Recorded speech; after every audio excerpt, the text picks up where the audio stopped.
Hi everyone, this video introduces you to how to format references in APA style, which you will need to do for your papers in our course. All professional disciplines have expectations for how sources of information should be cited. As you professionalize in your major, you will learn expectations for citations within your field. For this course, we are going to use the citation style for the American Psychological Association, APA. It is used in psychology, but also in many other social science professions, so I'm introducing you to it as you will likely use it again in the future. You can find detailed guidance for how to use the APA in section APA 4 of Hacker and Summers' book, A Writer's Reference.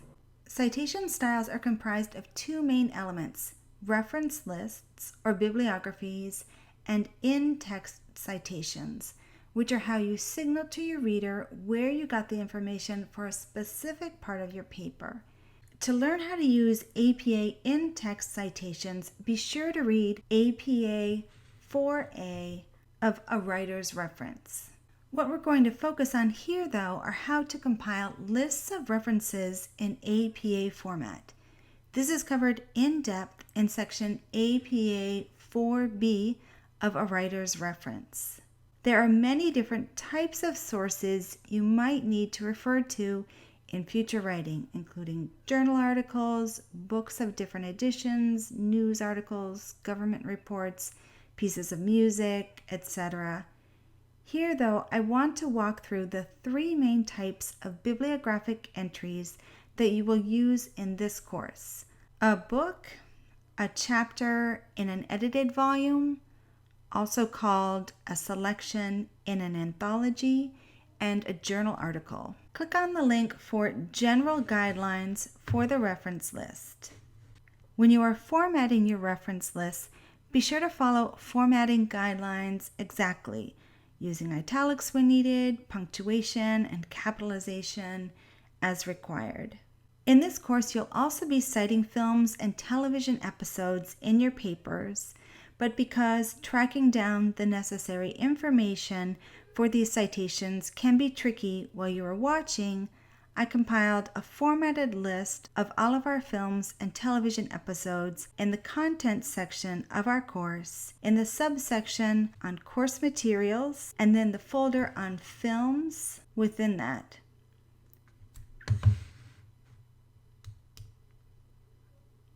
As you compile your own reference lists, you can copy and paste from that list. Let's begin with a book. You list the author's name, last name first, and then just the initial of the first name, not the full first name. Then period, then the year of publication placed in parentheses, period, then give the full title of the book placed in italics, including the title and any subtitle with a colon separating title and subtitle. Note that the first word of the title and the subtitle are capitalized, but all other words begin with lowercase letters. An exception, of course, would be proper nouns, which should be capitalized. At the end of the title, place a period. Then give the place of publication, including the city and the two-letter state abbreviation, colon, and the name of the publisher, followed by a period. Here are some important variations you might encounter. If you read an e-book, you need to include the electronic version and also retrieved from and the URL. For this course, all of the PDF files of chapters from books that I've provided for you are scans directly from the print version of the book itself. Therefore, your citation should refer to the print version of the book. You don't need to include retrieved from my courses because a citation written like that would not be helpful for someone outside the RIT community who cannot access the RIT My Courses system. However, if you do read an ebook version of the book, you would need to indicate that in your citation, since ebooks are often formatted differently from the print version. Let's walk through an example together. This is a scan of the title page of Tom Driver's book. I added the name of the chapter and also the inclusive page numbers of the chapter from which you read. I also wrote here the place of publication and the date of publication. Normally, you would find those details on the copyright page of a book, which is on the reverse side of the title page. So here's our author, the title and subtitle, the place of publication, publisher, and date of publication. Now here's the entry formatted in APA style.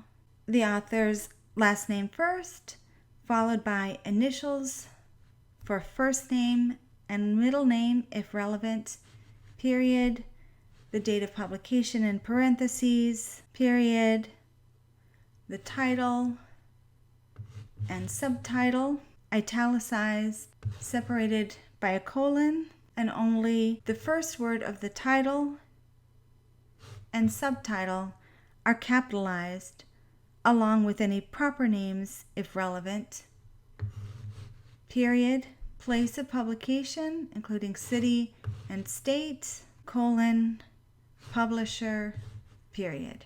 You don't need to include the name of the specific chapter that you read in your citation because it is from a book by the same author. Let's do a different type of citation, a chapter in an edited volume or a selection in an anthology. In this type of publication, there is an editor or editors, and the different chapters or selections are written by different authors. We write the name of the chapter author, listing first the author's last name, comma, and initials of first and middle names, period, date of publication in parentheses, period, the title of the chapter, not placed in quotation marks or italicized, with colon separating title and subtitle if relevant. Again, only the first word of the title and any subtitle would be capitalized, as well as any proper nouns. Period. Then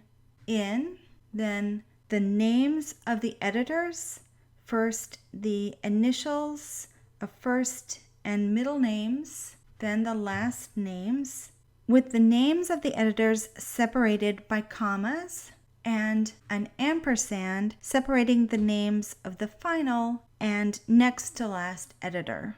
In parentheses, ed or eds for editor or editors, comma, title of the book, italicized, with a colon separating title and subtitle. Again, only the first word of the title and the subtitle and any proper nouns are capitalized. In parentheses, PP, meaning inclusive pages, then the page numbers of the chapter, period, the place of publication, including the city and two-letter abbreviation of the state or else the country, colon, publisher, period. Let's walk through an example together. Here is a scan of the title page of an edited book from which we will read one chapter later in this course. Here is the title and subtitle of the book, the editor's name, the publisher, and place of publication. I added here the date of publication found on the copyright page. I added here the name of the author and the title of the chapter that you will read, plus the page numbers. Here's how we would format the citation. The final kind of bibliographic entry that you will need to learn for this course is that of a journal article. Journal articles bear some similarities with magazine articles, but important differences. You will read many journal articles in your college careers. Journal articles are reports about original research by professional researchers written for other professionals in the field. Magazine articles, in contrast, usually are not about original research and are written for general public audiences. Journal articles are published in volume, usually one volume per year with a few issues throughout the year. For the basic formatting of a journal article, you need the author's last name followed by the initials of first and middle names. If there's more than one author, you separate the names with commas and insert an ampersand between the names of the final and next to final authors. Period. Year of publication in parentheses. Period. The title and subtitle of the article, not placed in quotation marks or italicized, with a colon separating title and subtitle. Again, only the first word of the title and the subtitle are capitalized. Period. Then the title of the journal, italicized, and here, though, with all words capitalized except for articles and prepositions, comma, volume number, still in italics, comma, inclusive page numbers, period.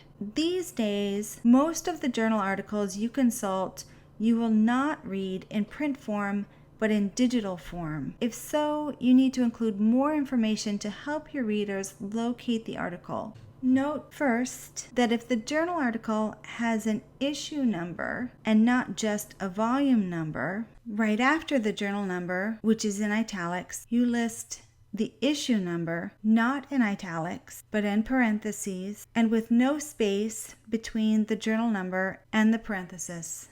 These days, many items published in digital format have a DOI, standing for Digital Object Identifier. This DOI is part of an international system of fixed identifiers so that someone can use the DOI to go directly to the article, even if they don't have access to a university library system.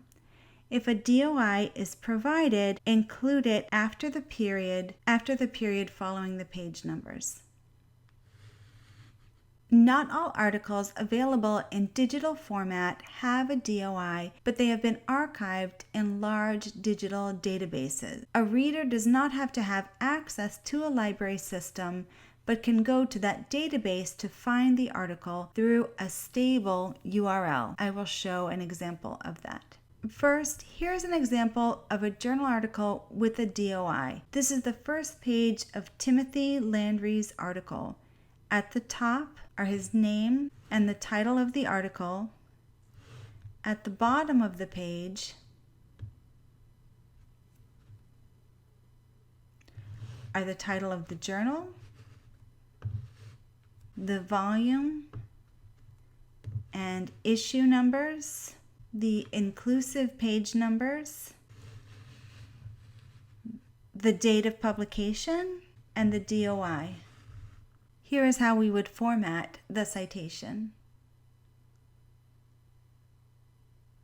Finally, here's an example of a journal article located in digital format that does not have a DOI but has been archived in a large scholarly database, in this case, JSTOR. JSTOR stands for Journal Storage, and it is massive. You will certainly come across it again. Note that the first page of the PDF looks different. It is a page automatically generated by JSTOR when articles are downloaded from it. This page provides all of the information you will need for the citation, including the article title, the author, the title of the journal, the year of publication, and volume and issue numbers, inclusive page numbers, and the stable URL so that anyone can quickly locate the article. Here is how you would format the citation. That's all you need to know in order to format your reference list for your papers in this course. You're on your way.